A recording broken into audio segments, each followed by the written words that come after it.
अस्सलामुअलैकुम वीवर्स। आज का जो मेरा टॉपिक है अस्करदू की खूबसूरत झीलें और जंगली फूलों से भरी वादियाँ।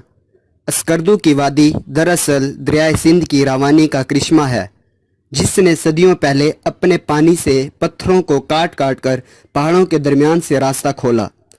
जब एक जगह से रास्ता बन गया तो अपना रुख थोड़ा सा दूसरी तरफ फेर कर नया रास्ता बना लिया, और इसके पहले बने हुए रास्ते पर जगह हमवार होने की वजह से आबादी ने ले ली। ये सिलसिला सदियों तक जारी रहा। दरिया रास्ते बदल बदल कर वादियाँ बनाता चला गया और लोग बसते चलते गए, और आज तक ये सिलसिला जारी है। पहाड़ों से दो तरह का पानी वादी और दरिया में उतरता है। एक तो लाखों ही चश्मे हैं कि जगह जगह से फूट रहे हैं, और दो बर्फ़ पिघल पिघल कर नीचे आती है, जिसकी वजह से पूरी वादी शफाफ और ठंडे पानी की सैकड़ों झीलें और लाखों ही नदी नाले बन चुके हैं। झीलों में ट्राउट मछलियाँ, मुर्गाबियाँ और सैकड़ों ही तरह तरह के परिंदे हैं, जो बराबर मकामी लोगों की माशियात और सियाहों की नज़र का सामान हैं। यहाँ पानी की इतनी फरावानी है कि सारे इलाके को इसके ज़रिए बिजली सप्लाई की जाती है। जगह जगह छोटे डैम और इन पर हाइड्रो पावर लगे हुए हैं। अस्करदू में दो छोटे सहरा भी हैं, लेकिन ये सहरा बलूचिस्तान या रूही की तरह खुश्क नहीं हैं, बल्कि झीलों और जंगली परिंदों से भरे हुए हैं। झीलों का पानी भी निहायत मीठा और शफाफ है। अस्करदू के हर गांव और हर कस्बे में बिजली मौजूद है। लोगों की माशी हालत ज़्यादा बेहतर नहीं। यहाँ गधा घर नहीं होता और लोगों में भीख मांगने का रिवाज नहीं है। औरतों को ज़्यादातर बुरकों में बांध कर रखने का रिवाज भी नहीं है।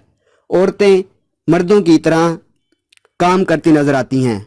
औरतें मर्दों ही की तरह बाजारों में, खेतों में और दूसरे शोबों में काम करती और चलती फिरती नजर आती हैं। यहाँ सख्त सर्दी पड़ती है, लेकिन लोग सर्दियों के लिए इतना इंतज़ाम कर रखते हैं। जैसे ही मार्च शुरू होता है और बर्फ़ पिघलने लगती है तो दरख्त फूलों की कोंपलें निकालना शुरू कर देते हैं।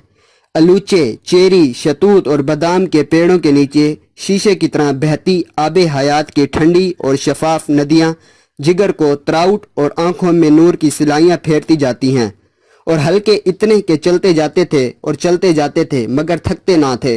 वादी के साथ साथ बहता और बल खाता सब्ज पानियों का ठंडा और बातिलसम की तरह खींचता है।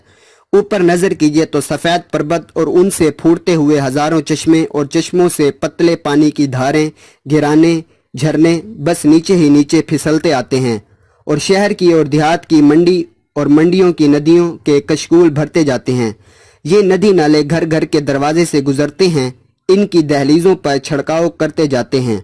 पूरी वादी में दो रवैया खुबानी और अलूचे के सफ़ेद और नीले फूलों से भरे भरे दरख्तों के दरमियान ठंडी और तंग मगर साफ़ सुथरी सड़कें मौजूद हैं।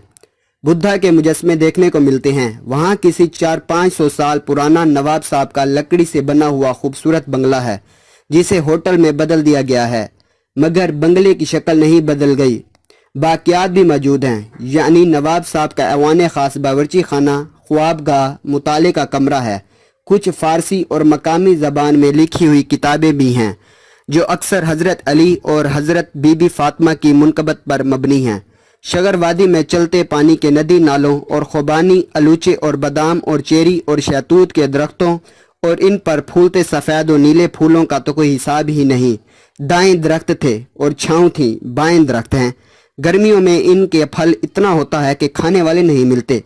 अक्सर इनको खुश करके बड़े शहरों की तरफ भेजा जाता है और लोगों की आमदनी का बड़ा जरिया है। इसलिए जगह जगह खुबानी, अलूचा को खुश करने के लिए शीशे के कमरे बने हैं, जहाँ हवा को बंद करके फल खुश किया जाता है। यहाँ सिवाय नदी नालों और परिंदों के शोर के कोई दूसरा शोर नहीं होता। गायें होती हैं और यहाँ याक पाए जाते हैं। जूं जूं आप अस्करदू के करीब पहुँचेंगे, सफ़ेद फूलों से लदे जानी के दरख्त आपका इस्तकबाल करते नजर आते हैं, और यहाँ से वापसी के बाद भी ठंडे पानी की झीलें, फूलों से सरसब्ज वादियाँ आपको बरसों तक याद रहेंगी। शुक्रिया।